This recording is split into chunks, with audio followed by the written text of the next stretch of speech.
Hi everyone, मेरा नाम है ओपी सिंह। हम लोग आज शुरू करने वाले हैं एनसीईआरटी साइंस, जिसमें हम लोग सबसे पहले क्लास 6 की एनसीईआरटी की जो बुक है साइंस की उसको कवर करेंगे।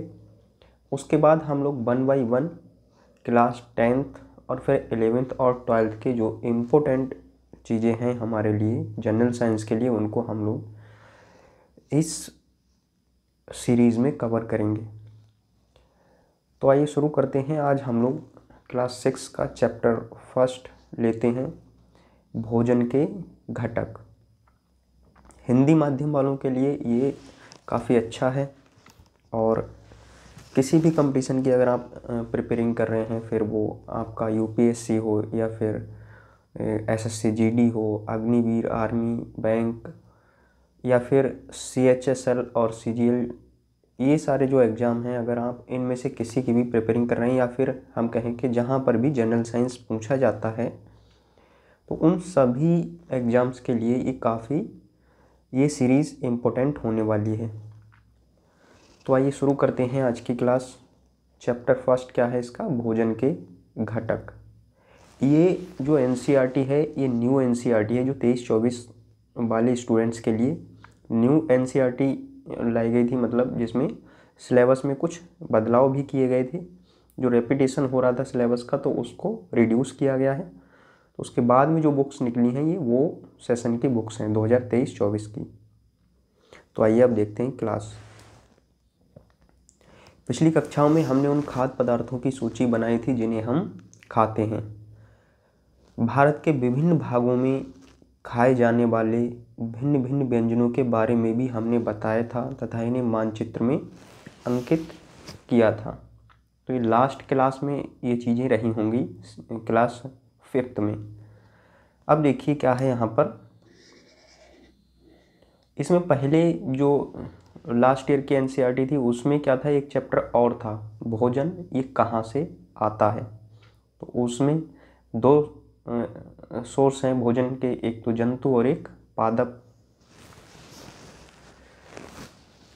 एक प्रकार के भोजन में चपाती, दाल और बैंगन का भरता हो सकता है, तो दूसरे में चावल, सांभर और भिंडी हो सकती है।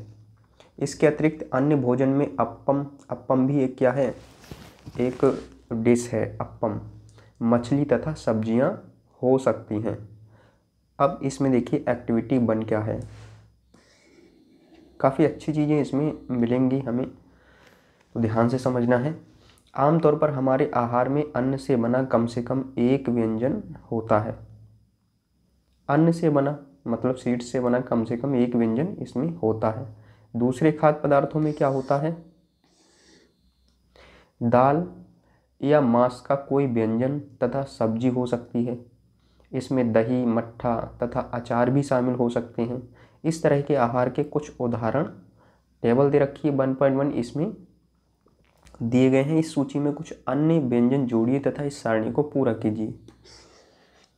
ये टेबल है, जैसे क्या है, पंजाब में मक्के की रोटी ज़्यादा खाई जाती है, वहाँ पर राजमा, और एक चीज़ और है उड़द भी ज़्यादा खाया जाता है पंजाब में।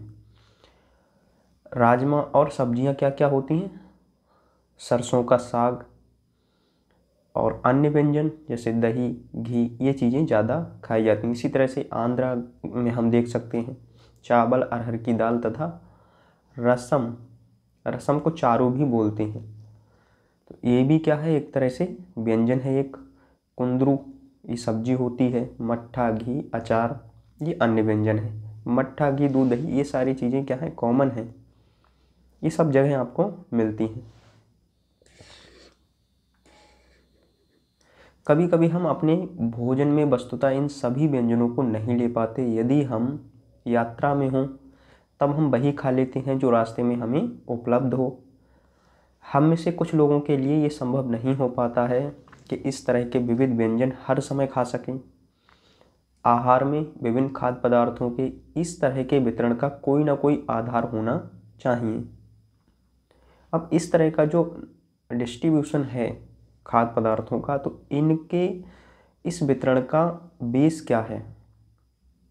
क्या हमारे शरीर को विशेष प्रयोजन के लिए विभिन्न प्रकार के भोजन की आवश्यकता होती है? तो बेस क्या है, हम इसमें यही समझेंगे कि इस तरह का हम जो भोजन, अलग अलग तरीके के जो भोजन हम करते हैं तो उनके डिस्ट्रीब्यूशन का बेस क्या है। सबसे पहले विभिन्न प्रकार के खाद्य पदार्थों में क्या होता है, पहली चीज़। फिर ये भी देखेंगे कि हम इनको खाते क्यों हैं, हमें क्यों ज़रूरत है भोजन की। हम जानते हैं कि प्रत्येक व्यंजन एक या एक से अधिक प्रकार की कच्ची सामग्री से बना होता है, जो हमें कहाँ से मिलती है, या तो पादपों से मिलती है या जंतुओं से मिलते हैं। इस कच्ची सामग्री के संघटक क्या हैं? संघटक मतलब क्या क्या चीज़ें इनमें होती हैं। इस कच्ची सामग्री में हमारे शरीर के लिए कुछ आवश्यक घटक होते हैं, इन घटकों को हम पोषक कहते हैं। तो जो भी सब्जियां हैं या जो भी मतलब जंतुओं से या फिर पादपों से, प्लांट्स से जो भी हमें चीज़ें मिलती हैं जो भोजन के रूप में हम लेते हैं, तो उनमें इम्पोर्टेंट क्या होता है, पोषक। हमारे भोजन में मुख्य पोषक क्या क्या हैं? कार्बोहाइड्रेट, प्रोटीन, वसा, विटामिन और खनिज लवण, ये मुख्य पोषक हैं भोजन के। इसके अतिरिक्त हमारे भोजन में रुक्षांश तथा मतलब रेशे वाली चीज़ें और जल भी शामिल हैं, जिनकी हमारे शरीर को आवश्यकता है। क्या सभी खाद्य पदार्थों में ये सभी पोषक उपलब्ध होते हैं?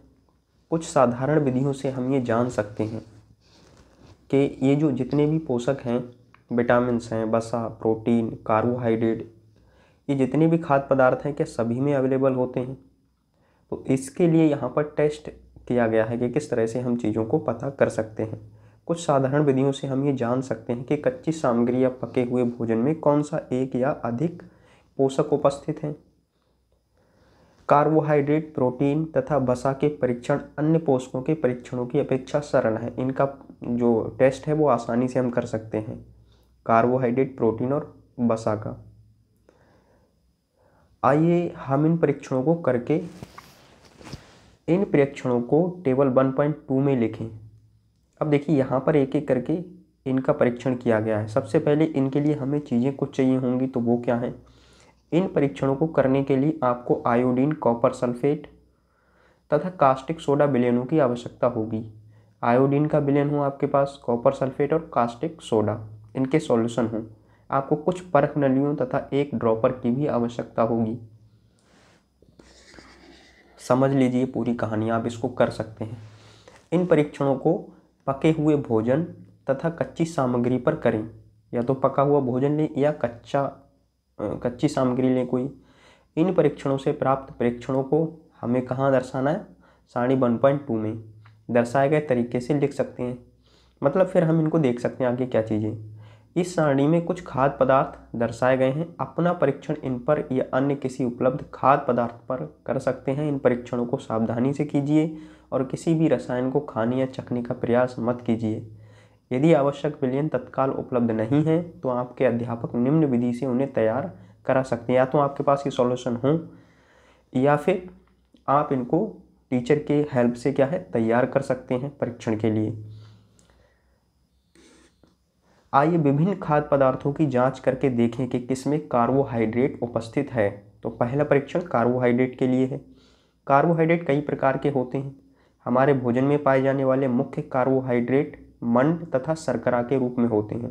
जो भोजन में पाए जाने वाले कार्बोहाइड्रेट हैं वो किस रूप में होते हैं? या तो मंड के रूप में और शर्करा के रूप में। मतलब कार्बोहाइड्रेट दो रूपों में होते हैं, मंड और शर्करा।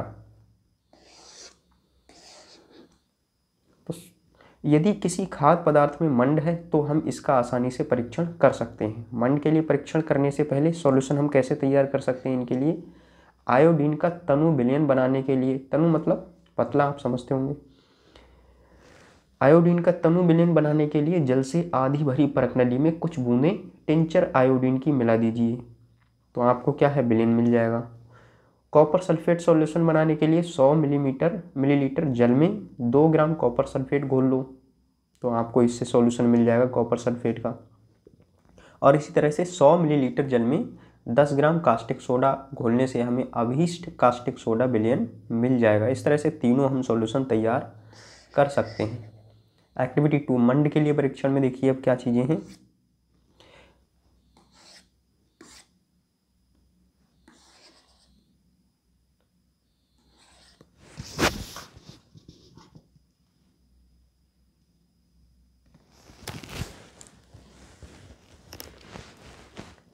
परीक्षण के लिए खाद्य पदार्थ या कच्ची सामग्री की अल्प मात्रा लेनी है, कम मात्रा लेनी है। इसमें तनु आयोडीन विलयन की 2 या 3 बूंदें हमें डालनी है। कुछ इस तरह से करना है ये एक्सपेरिमेंट, जैसे कि नीचे दिखाया गया है। ये जैसे आलू पर किया मंड के लिए परीक्षण। खाद्य पदार्थ के रंग में होने वाले परिवर्तन को देखिए। सबसे पहले थोड़ी सी मात्रा लेनी है, जिस पदार्थ पे हमें परीक्षण करना है उसमें 2 से 3 बूंदें आयोडीन विलयन की डाल देनी है। अब खाद्य पदार्थ के रंग में होने वाला परिवर्तन देखें कि किस तरह का हो रहा है। क्या ये नीला या काला हो गया है? ये नीला या काला रंग मंड की उपस्थिति दर्शाता है। अगर ये नीला या काला हो जाए तो हमें ये पता लग जाएगा कि इसमें क्या है, मंड उपस्थित है। और मंड क्या है, एक प्रकार का कार्बोहाइड्रेट है।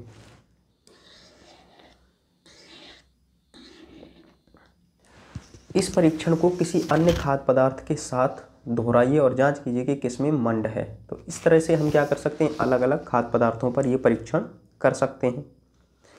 उनमें हम ये जांच सकते हैं कि उसमें मंड उपस्थित है या नहीं। फिर प्रोटीन के लिए परीक्षण। प्रोटीन का परीक्षण कैसे कर सकते हैं? प्रोटीन के परीक्षण के लिए किसी खाद्य पदार्थ की थोड़ी मात्रा लीजिए। जिस खाद्य पदार्थ का परीक्षण करना है, यदि वह ठोस है तो पहले उसका पेस्ट अथवा चूर्ण बनाने की आवश्यकता होती है। खाद्य पदार्थ की थोड़ी मात्रा को पीसकर या मसलकर उसके चूर्ण को एक साफ परखनली में डाल दें।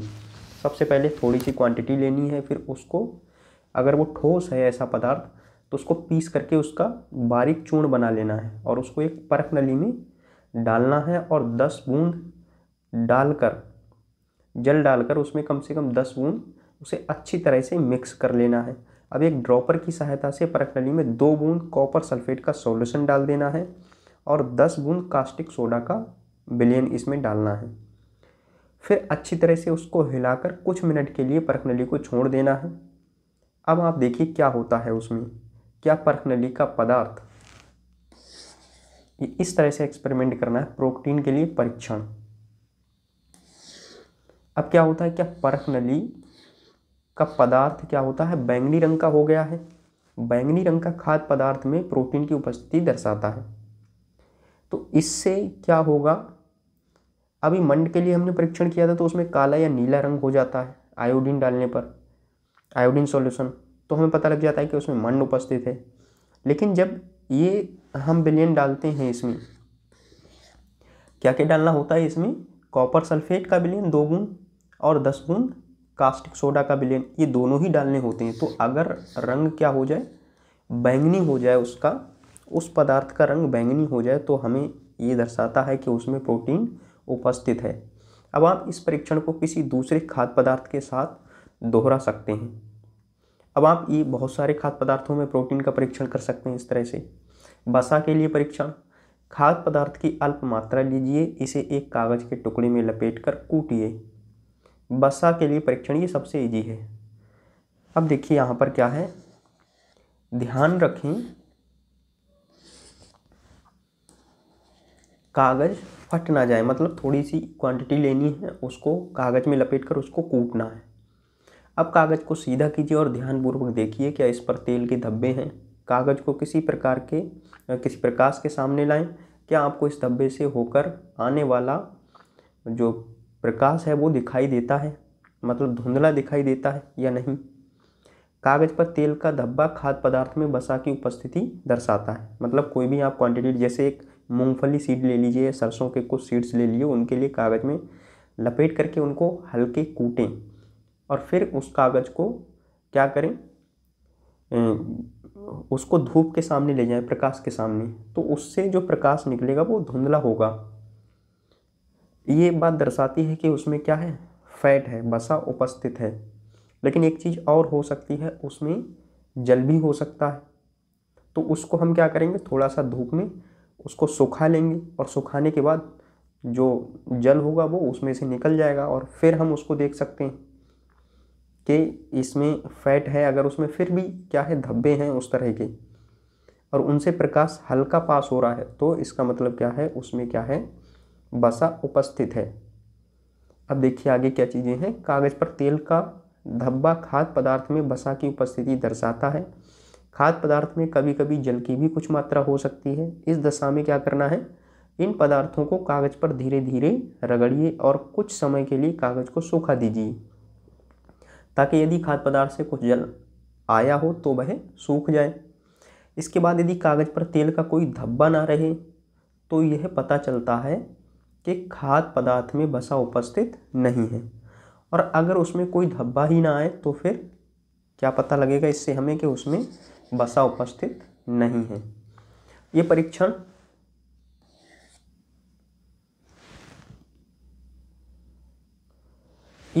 क्या दर्शाते हैं, क्या वसा, प्रोटीन तथा मंड उन सभी खाद्य पदार्थों में उपस्थित है जिनका आपने परीक्षण किया है। क्या एक खाद्य पदार्थ में एक से अधिक पोषक तत्व उपस्थित होते हैं। क्या आपने कोई ऐसा खाद्य पदार्थ पाया जिसमें इनमें से कोई भी पोषक तत्व उपस्थित ना हो। तो ये सारी कंडीशंस आपको मिलेंगी, क्योंकि ऐसे कुछ पदार्थ हैं जिनमें वसा है लेकिन उसमें क्या है, कुछ ऐसे पदार्थ हैं जिनमें वसा नहीं है। ऐसे ही प्रोटीन वाले कुछ हैं पदार्थ, किसी में प्रोटीन नहीं है। हमने क्या है, 3 पोषकों कार्बोहाइड्रेट, प्रोटीन तथा वसा के लिए खाद्य पदार्थों का परीक्षण किया था। विटामिन तथा खनिज लवण जैसे अन्य पोषक भी हमारे विभिन्न खाद्य पदार्थों में उपस्थित रहते हैं। इन सभी पोषकों की हमें क्यों आवश्यकता होती है। विटामिन्स भी हमारे लिए ज़रूरी हैं, खनिज लवण भी ज़रूरी हैं, जल भी, और रुक्षांश जो रेशे वाली चीज़ें हैं वो भी ज़रूरी हैं। अब देखिए विटामिन्स, खनिज लवण, ये सभी जो पोषक हैं इनकी हमें ज़रूरत क्यों होती है। बहुत ही बेसिक जानकारी है इसमें। एक तरह से क्लासिफिकेशन किया गया है भोजन के लिए क्या चीज़ें होनी चाहिए। विभिन्न पोषक हमारे शरीर के लिए क्या करते हैं। तो कार्बोहाइड्रेट जो है उसका मुख्य कार्य क्या है, ये मुख्य रूप से हमारे शरीर को ऊर्जा प्रदान करते हैं। मंड और शर्करा के रूप में ये होते हैं। तो कार्बोहाइड्रेट क्या करते हैं, ऊर्जा प्रदान का कार्य करते हैं। हमारे शरीर को जो कार्य करने की क्षमता हमारे अंदर होती है वो कार्बोहाइड्रेट की वजह से होती है। वसा से भी ऊर्जा मिलती है। वसा भी जो होती हैं उससे भी क्या है, जितने भी फैटी चीज़ें हैं वो सब क्या हैं, वसा वाली जितने भी तेल्स हैं, ऑयल्स हैं, जितने भी खाने वाले, वो सब हमें क्या देते हैं, एनर्जी देते हैं। वास्तविकता ये है कि कार्बोहाइड्रेट की तुलना में वसा की समान मात्रा से अधिक ऊर्जा प्राप्त होती है। कार्बोहाइड्रेट की तुलना में वसा की समान मात्रा से हमें अधिक ऊर्जा प्राप्त होती है। अब देखिए इसमें ये काफ़ी इम्पोर्टेंट है कि जो कार्बोहाइड्रेट है इसकी तुलना में वसा की समान मात्रा से हमें अधिक ऊर्जा मिलती है। तो ये ध्यान रखना है यहाँ पर। वसा और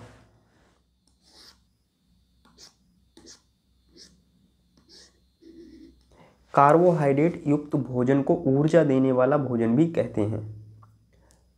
ऐसा भोजन जिससे हमें वसा मिल रहा है और कार्बोहाइड्रेट मिल रहा है, तो ऐसे भोजन को, ये दोनों चीज़ें प्रदान करने वाले भोजन को ऊर्जा देने वाला भोजन कहते हैं। अब इसमें इनके स्रोत क्या क्या हैं, किन किन से हमें ये चीज़ें मिलती हैं। वसा के कुछ स्रोत, पादप स्रोत और जंतु स्रोत। जैसे आप देखिए चित्र बी में क्या है, पादप जंतु स्रोत हैं। इसमें मांस हो गया, मछली हो गया, अंडे, दूध, घी, क्रीम, मक्खन, इन सब से हमें क्या है, वसा मिलता है। तो ये सारे क्या हो गए, जंतु स्रोत हो गए। अब पादप स्रोत कौन कौन से हैं जिनसे हमें वसा मिलता है।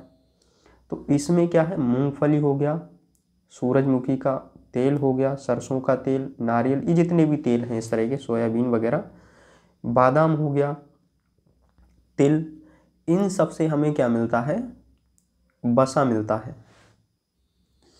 कार्बोहाइड्रेट के स्रोत क्या हैं, इसमें आपका आ जाएगा बाजरा, चावल, गेहूँ, मक्का, और इसमें आम, तरबूज, पपीता, गन्ना, आलू और शकरकंदी, इन सारी चीज़ों से हमें कार्बोहाइड्रेट मिलता है। ठीक से याद करनी, क्योंकि ये चैप्टर जो हमारा दैनिक जीवन है उसमें यूज होने वाला ज़्यादा है।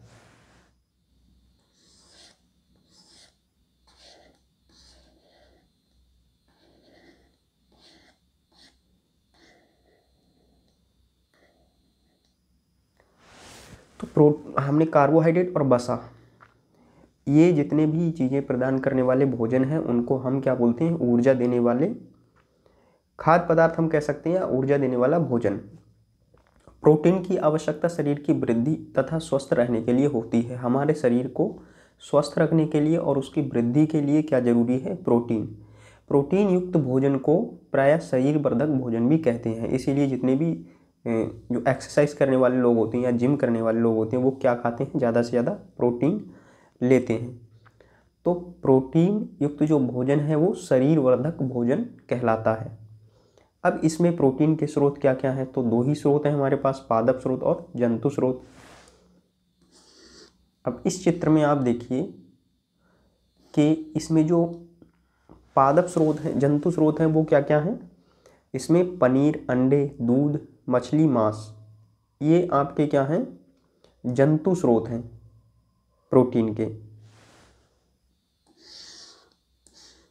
पादप स्रोत में आपके क्या क्या है? सोयाबीन है, राजमा है और तुअर दाल जिसको बोलते हैं, मूंग, चना और मटर। इन सारी चीज़ों से, इसमें सोयाबीन भी है, तो ये सारी चीज़ों से हमें क्या मिलता है? इनसे हमें प्रोटीन मिलता है और ये शाकाहारी लोग ज़्यादा खाते हैं इन चीज़ों को।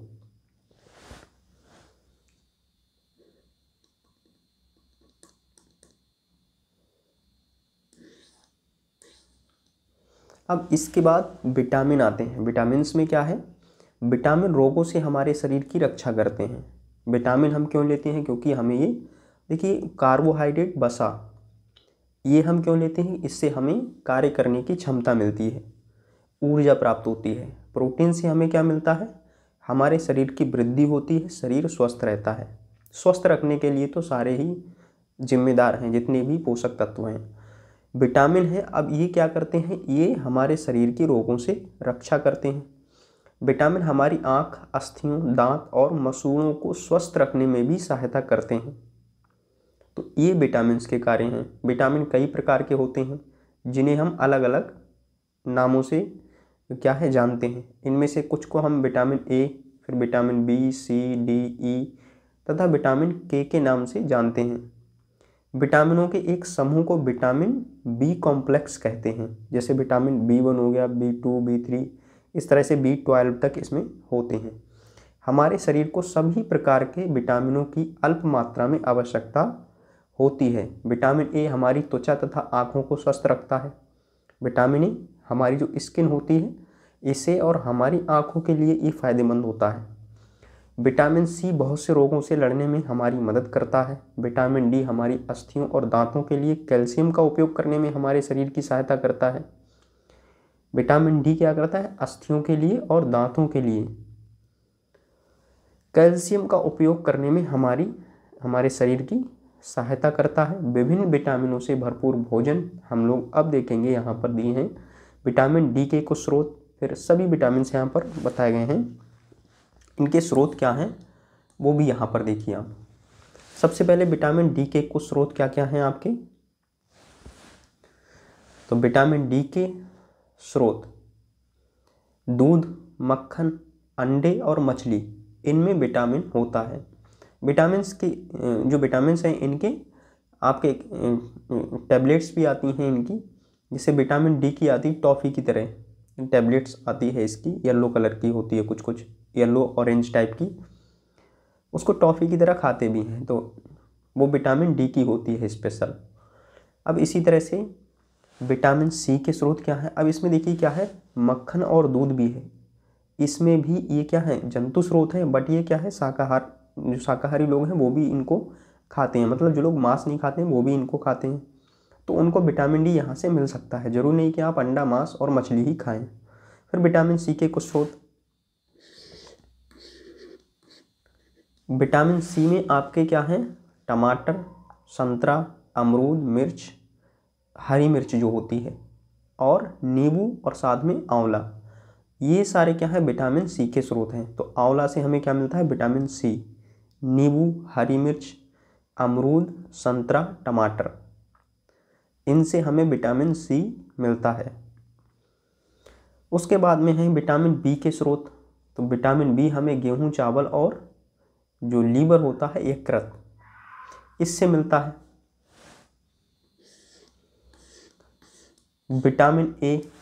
विटामिन ए के स्रोत क्या क्या हैं आपके लिए? दूध और मछली का तेल। मछली का तेल, इसमें विटामिन ए होता है। आम भी जो होता है, आम पका हुआ, इसमें विटामिन ए होता है। गाजर और पपीता, तो ये सारे स्रोत हैं विटामिन ए के। अब आपको क्या चीज़ें, विटामिन कहाँ से लेने हैं, तो ये सारी चीज़ें आपको क्यों खानी चाहिए, तो अब ये प्रश्न का आंसर आपको मिल गया होगा कि किस तरह से भोजन हमें लेना चाहिए। हमारा शरीर भी सूर्य के प्रकाश की उपस्थिति से विटामिन डी बनाता है। इन दिनों कोई भी सूर्य के प्रकाश में नहीं रह पाता, जिससे लोगों में इसकी कमी हो जाती है। जो विटामिन डी है वो सूर्य से कब बनता है? सूर्य के प्रकाश से। तो जब सुबह में क्या होता है, जब सुबह में बिल्कुल उठ करके जब सूर्य उदय होता है, जिस समय लाल होता है रंग सूर्य का, तो उस समय अगर हम क्या है सूर्य के सामने जाते हैं, उसके प्रकाश में जाते हैं, तो उस समय जो प्रकाश हमारी स्किन पर पड़ता है तो उससे विटामिन डी बनता है। ऐसा नहीं कि धूप में हम पूरे दिन घूमते रहें और विटामिन डी बनता रहेगा, केवल उसी समय विटामिन डी बनता है। ये प्रश्न भी पूछा गया है।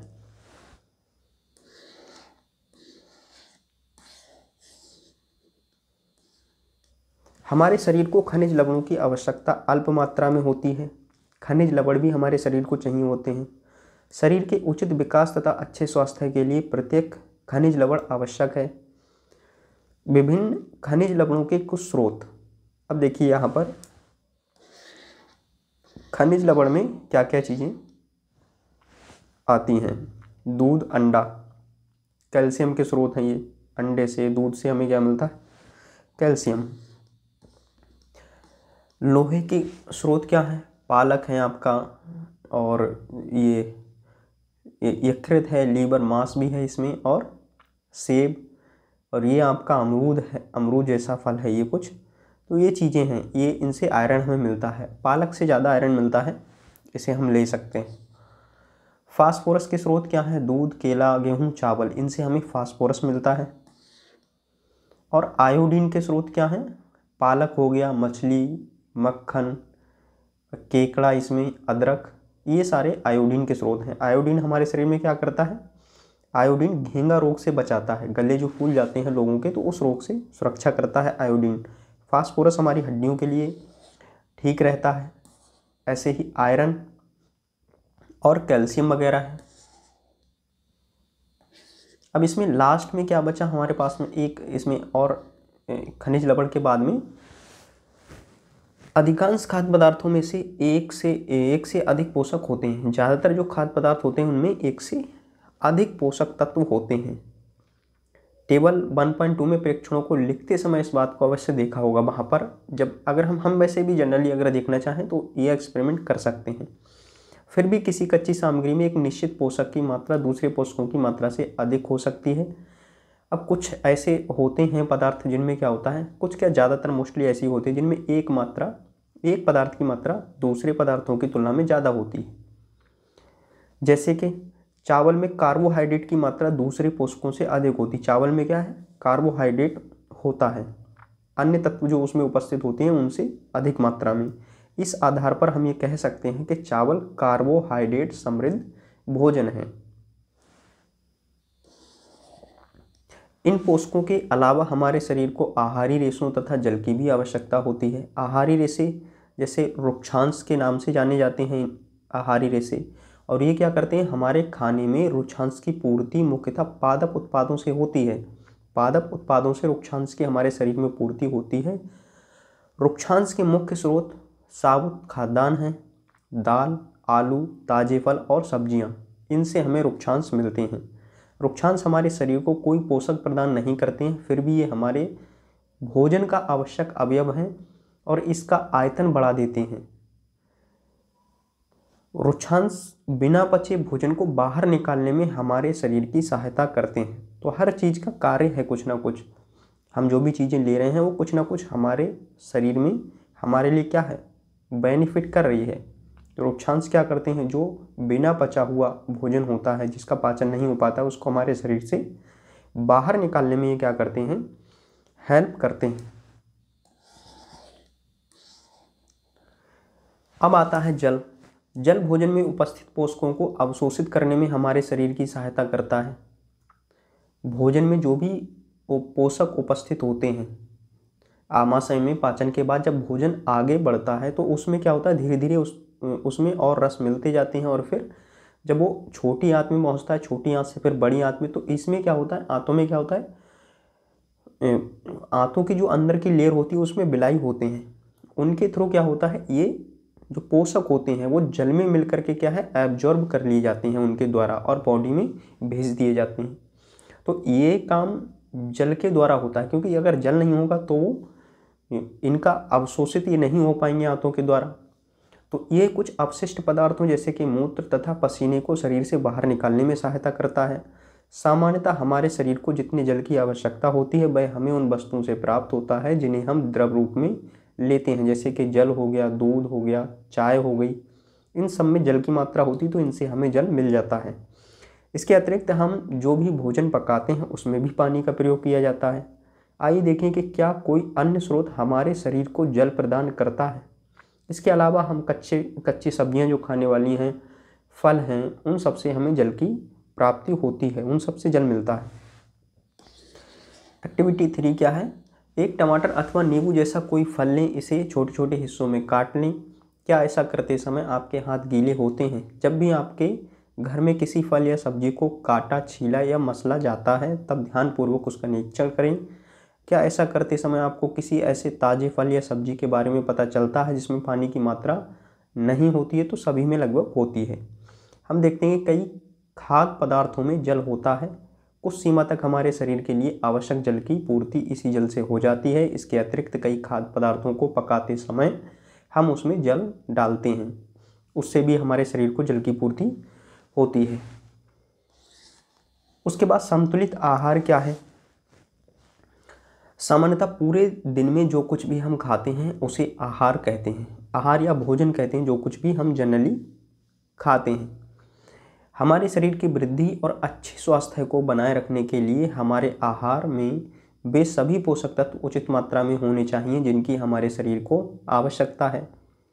कोई भी पोषक तत्व ना आवश्यकता से अधिक हो और ना ही कम। हमारे आहार में पर्याप्त मात्रा में रुक्षांश तथा जल भी होना चाहिए। तो इस प्रकार के आहार को संतुलित आहार कहते हैं। कहने का मतलब ये है कि जो भी भोजन हम कर रहे हैं उसमें वो ऐसा भोजन हो कि उसमें सभी पोषक तत्व हमें मिल जाएं, तो उसको हम संतुलित आहार कहेंगे।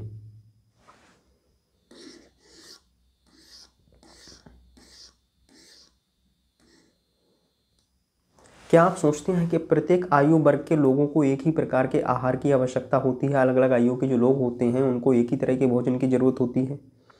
क्या आप ये भी सोचते हैं कि हमारा संतुलित आहार हमारे शारीरिक कार्य पर निर्भर करता है? एक सप्ताह की अवधि में आप जो भी खाते हैं उसका एक चार्ट तैयार कीजिए, जांच कीजिए कि प्रतिदिन जो भोजन आप करते हैं क्या उसमें सभी पोषक तत्व उपस्थित हैं। तो ये परीक्षण आप खुद के लिए कर सकते हैं, क्या आप सभी पोषक ले रहे हैं या नहीं। अगर ले रहे हैं तो आपका आहार कैसा होगा? संतुलित आहार। दालें, मूंगफली, सोयाबीन, अंकुरित बीज में मूंग और चना हो सकता है। किण्वित भोजन, दक्षिण भारतीय भोजन जैसे कि इडली किण्वित भोजन होता है, जैसे सिरका होता है उसी तरह से। आटे का मिश्रण, मिस्सी रोटी, थेपला, अनाज व दालों से बना होता है ये आटे का मिश्रण। इसमें और आपका क्या है, केला, पालक, सत्तू, गुड़, उपलब्ध सब्जियां तथा इसी प्रकार के अन्य भोजन कई पोषक उपलब्ध कराते हैं। इनसे अलग अलग पोषक हमें मिलते हैं, इसलिए कोई व्यक्ति अल्प व्यय में भी संतुलित आहार खा सकता है। ये एक अच्छी बात है कि प्रकृति ने ऐसी चीज़ें बनाई हैं जिनको हम आसानी से, कोई भी व्यक्ति आसानी से खा सकता है और उसको सभी प्रकार के पोषक मिल सकते हैं। वैसे ही एक चीज़ खाने में क्या है, एक या दो पोषक तत्व क्या है प्रमुखता से होते हैं, एक ही होता है, बल्कि बाकी कम मात्रा में होते हैं, मतलब सभी थोड़े थोड़े होते हैं उसमें। उचित प्रकार का भोजन करना ही पर्याप्त नहीं है, इसे उचित तरीके से पकाना भी चाहिए। केवल आप अच्छा भोजन कर रहे हैं यही मायने नहीं रखता है, बल्कि इसको पकाना भी सही तरीके से चाहिए, मतलब इसको पकाने का भी एक तरीका है, ताकि इसके क्या हैं, इसके पोषक तत्व नष्ट ना हों। क्या आप जानते हैं कि पकाते समय कुछ पोषक नष्ट हो जाते हैं? जैसे कि छिलका उतारकर यदि सब्जियां और फलों को धोया जाता है तो ये संभव है कि उनके कुछ विटामिन नष्ट हो जाएं। और ज़्यादातर लोग क्या करते हैं, ऐसा ही करते हैं, पहले सब्जी को क्या करते हैं, ऐसे ही काटते हैं, फिर उसको क्या करते हैं, फिर धुलते हैं, तो उनमें ज़्यादातर पोषक क्या होते हैं, वो पानी के साथ ही निकल जाते हैं, विटामिन, तो वो उतना लाभकारी नहीं होता है। ऐसे ही पकाते समय अगर ज़्यादा जला दिया उसको तो भी उसके विटामिन नष्ट हो जाते हैं। ऐसे ही चावल है आपका, चावल क्या है, चावल को अगर ज़्यादा आप धुलेंगे तो उससे विटामिन अलग हो जाएंगे। तो इसमें क्या है, सब्जियों और फलों की त्वचा में कई महत्वपूर्ण विटामिन तथा खनिज लवण होते हैं। चावल और दालों को बार बार धोने से उनमें उपस्थित विटामिन और कुछ खनिज लवण अलग हो सकते हैं। दालों को बार बार धोने से उनमें उपस्थित, चावल और दाल,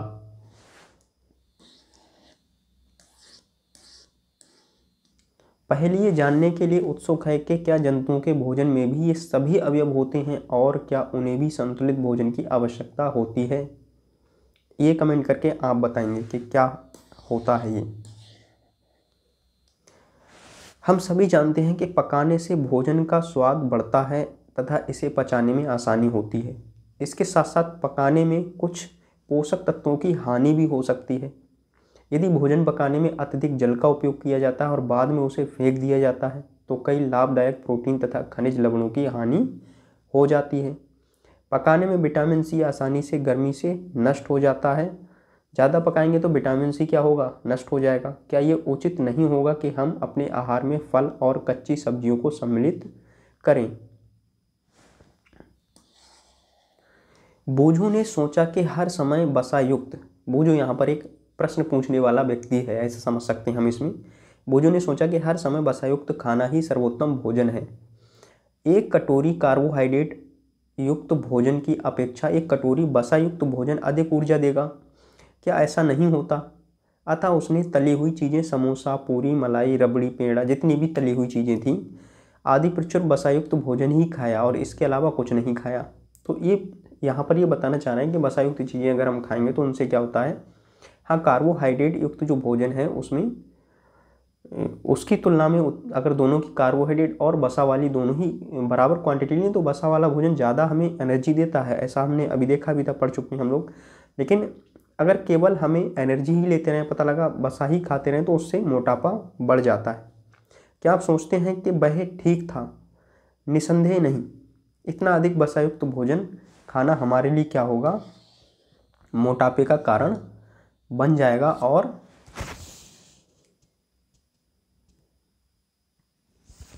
ये क्या है, बहुत हानिकारक हो सकता है। हमारे भोजन में वसा की मात्रा अत्यधिक मोटापे का कारण बनती है। अब यहाँ पर अभावजन्य रोग की भी बात आती है, क्योंकि अगर ये पोषक ना मिलें तो क्या होगा, इनके अभाव के कारण कुछ रोग उत्पन्न होते हैं जिनको अभावजन्य रोग कहते हैं। जैसे एक व्यक्ति खाने के लिए पर्याप्त भोजन पा रहा है लेकिन कभी कभी उसके भोजन में किसी विशेष पोषक की कमी हो जाती है। यदि ये कमी लंबी अवधि तक रहती है तो वह व्यक्ति उसके अभाव से ग्रसित हो सकता है। एक या अधिक पोषक तत्वों का अभाव हमारे शरीर में रोग अथवा विकृतियां उत्पन्न कर सकता है। एक या एक से ज़्यादा पोषक तत्वों की अगर हमारे शरीर में कमी हो जाती है तो उससे कोई रोग या फिर कोई विकृति उत्पन्न हो सकती है। वे रोग जो लंबी अवधि तक पोषकों के अभाव के कारण होते हैं उन्हें अभावजन्य रोग कहते हैं। किसी पोषक तत्व की लंबी अवधि तक क्या है, कमी रहे हमारे शरीर में, तो उससे जो रोग होता है या जो रोग होते हैं तो उनको अभावजन्य रोग कहते हैं। यदि कोई व्यक्ति अपने भोजन में पर्याप्त प्रोटीन नहीं ले रहा है तो उसे कुछ रोग हो सकते हैं, जैसे वृद्धि का अवरुद्ध होना, वो उसकी वृद्धि नहीं होगी, शरीर स्वस्थ नहीं रहेगा उसका। चेहरे पर सूजन, बालों के रंग का उड़ना, बाल सफ़ेद होने लगेंगे प्रोटीन की कमी से। यहाँ पर जिनके सफ़ेद हो रहे हैं वो समझ सकते हैं। त्वचा की बीमारियाँ और पेचिश आदि, ये सारी प्रॉब्लम हो सकती हैं। यदि प्रोटीन तथा कार्बोहाइड्रेट दोनों ही किसी व्यक्ति के आहार से लंबे समय तक अनुपस्थित रहें तो उसकी वृद्धि पूरी तरह से अवरुद्ध हो जाएगी। अगर कार्बोहाइड्रेट युक्त भोजन ना ले और जो आपका प्रोटीन है, प्रोटीन युक्त भोजन ना ले, अगर इनकी लंबे समय तक कमी रहे तो उसकी वृद्धि पूरी तरह से क्या है, रुक जाएगी। ऐसा व्यक्ति बहुत दुबला पतला हो जाएगा, वह इतना दुर्बल हो जाएगा कि चलने में भी असमर्थ होगा। तो ये बहुत ही महत्वपूर्ण है। जितने भी एलिमेंट हम लोग पढ़ रहे हैं ये बहुत ही महत्वपूर्ण हैं। मतलब हर किसी को संतुलित आहार करना जरूरी है। विभिन्न विटामिनों और खनिज लवणों के अभाव से विभिन्न रोग अथवा विकृतियां हो सकती हैं। इनमें से टेबल 1.3 में कुछ दिए गए हैं कि किनके कारण कौन सी कमी होती है, उसको हम देखेंगे। यहाँ पर सभी अभावजन्य रोगों की रोकथाम संतुलित आहार लेने से की जा सकती है। इस अध्याय में हमने स्वयं से यह जानने की कोशिश की कि विभिन्न क्षेत्रों के भोजन में इतनी अधिक विविधता होते हुए भी आहार में पोषक तत्वों का वितरण सामान्य है। ये वितरण हमारे भोजन में आवश्यक पोषक तत्वों की उपस्थिति सुनिश्चित करता है, क्योंकि हमें क्या है, पोषक तत्व मुख्य रूप से मिलने चाहिए तो वो हमें यहाँ से मिल जाते हैं। अब विटामिन और खनिज लवणों के अभाव के कारण होने वाले कुछ रोग या विकार, ये सारे रोग हैं ये इन विटामिन की कमी से होते हैं। जैसे कि विटामिन ए की कमी से क्षीणता, दृष्टिहीनता, मतलब कम दिखाई देने वाला रतौंधी वगैरह जो रोग है वो होता है। इससे लक्षण क्या होते हैं इसके, कमज़ोर दृष्टि, अंधेरे, मतलब अंधेरे में या फिर अंधेरी रात में कम दिखाई देना, कभी कभी पूरी तरह से दिखाई देना बंद हो जाना, इसको रतौंधी भी बोलते हैं। विटामिन B1 की कमी से बेरी रोग होता है, मतलब इसमें दुर्बल पेशियां और काम करने की ऊर्जा में कमी होती है। इससे ये लक्षण है इसके। विटामिन C से स्कर्वी रोग होता है, इससे क्या होता है, मसूड़ों से खून निकलना, घाव भरने में अधिक समय लगना, ये लक्षण होते हैं इसके स्कर्वी रोग के। विटामिन C की कमी से होता है। ऐसे रिकेटस होता है विटामिन D की कमी से, अस्थियों का मुलायम होकर मुड़ जाना, इसको रिकेटस बोलते हैं। विटामिन D की कमी से होता है। कैल्शियम की कमी से अस्थियां और दंत क्षय होते हैं। कमज़ोर अस्थियां होती हैं, दंत क्षय, दांतों का क्षय होना, ये कैल्शियम की कमी से होता है। इसी तरह से जो गाइटर होता है, मतलब घेंगा रोग होता है, गले में गला फूल जाता है, तो उसमें वो आयोडीन की कमी से होता है। जैसा कि हमने बताया कि गर्दन की ग्रंथि का फूल जाना, बच्चों में मानसिक विकलांगता भी इससे होती है आयोडीन की कमी से, जो बहुत ही खतरनाक है। अरक्तता, मतलब एक तरह की कमजोरी है जो लौह तत्व के कारण, इसकी कमी के कारण होती है। तो संतुलित आहार अगर हम लें तो ये सारे रोग हमें होंगे ही नहीं।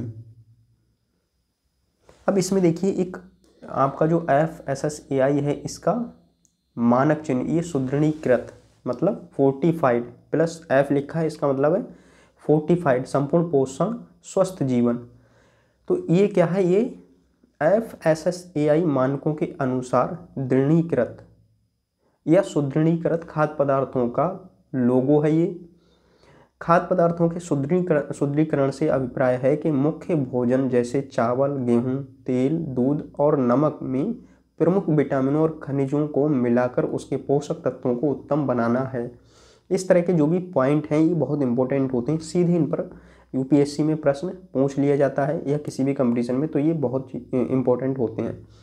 अब ये फोर्टिफाइड का चिन्ह है, अगर आप देखेंगे तो इनमें जो गेहूं है, चावल है, तेल, दूध, नमक, इनमें जो एक्स्ट्रा जो तत्व होते हैं उनको मिलाया जाता है, विटामिन्स वगैरह उसमें ऐड कर दिए जाते हैं, जिससे कि क्या है, पोषण युक्त भोजन लोगों तक पहुँचे। ऐसे ही अभी आपको एक रेड पॉली में आप देखेंगे दूध का पैकेट आता है, तो उसमें भी ये साइन होता है +F का, और उसमें मैंने देखा उसमें आपका विटामिन A और विटामिन D2 उसमें मिक्स होता है, उस दूध में मिलाया गया है अलग से। ऐसे ही जो आपका आंगनवाड़ी वाले जो प्राइमरी स्कूल होते हैं उनमें जो भोजन आता है तो उसमें भी क्या होता है, एक्स्ट्रा ये चीज़ें मिलाई जाती हैं। अब तो ये बहुत सारी चीज़ों में जनरल जो आप मार्केट में लेने जाएंगे तो वहाँ पर भी आप देख सकते हैं, अगर ये साइन किसी में है तो उसमें लिखा होगा कि इसमें ये चीज़ अलग से ऐड की गई है, ये फोर्टिफाइड है।